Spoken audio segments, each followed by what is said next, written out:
These videos are focused on being an effective communicator.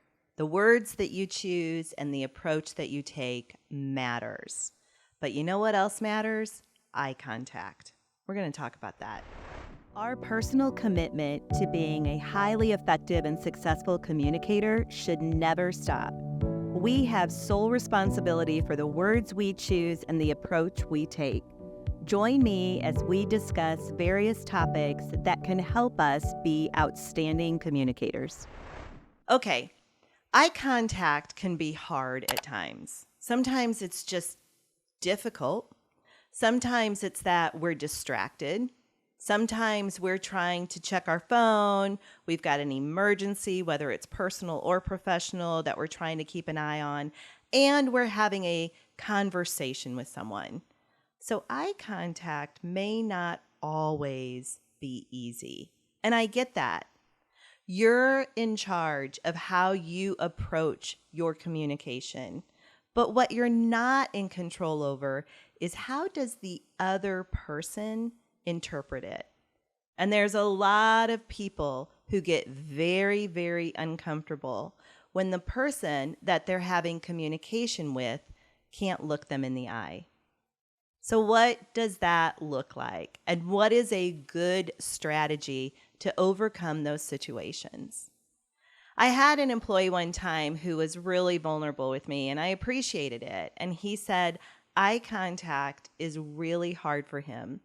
And he gave me the reasons, and they were actually some really good reasons. But we just said, okay, let's work out a plan, a strategy, because your communication is essential for you to be successful. And the way other people view a lack of eye contact can be detrimental to your career. So we brainstormed, we talked it out, and he ended up doing something in the workplace that just catapulted his success. He went into a meeting and he asked beforehand, would you mind if I took notes? And they always said, no, I don't mind at all. And taking notes for the meeting created an incredible sense of security for him because he didn't need to lock eyes with the person he was communicating with the whole time. And it created security for the person that he was having communication with, that he was paying attention, that he was taking notes. It helped so much. Now, there are other situations when my kids were little.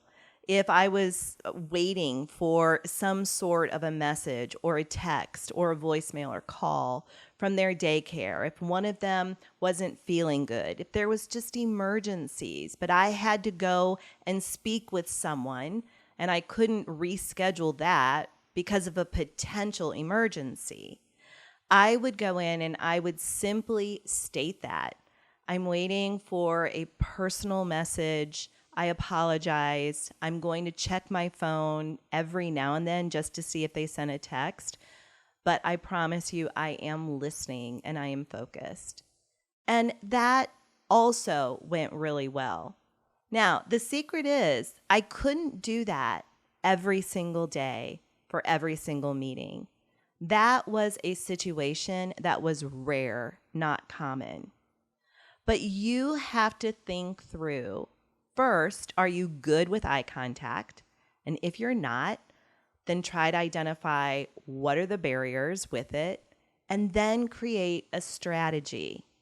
Again, these videos are focused on helping you be the most effective communicator that you can.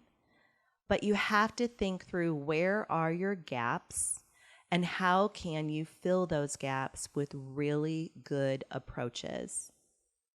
I know you can do this. You've got it.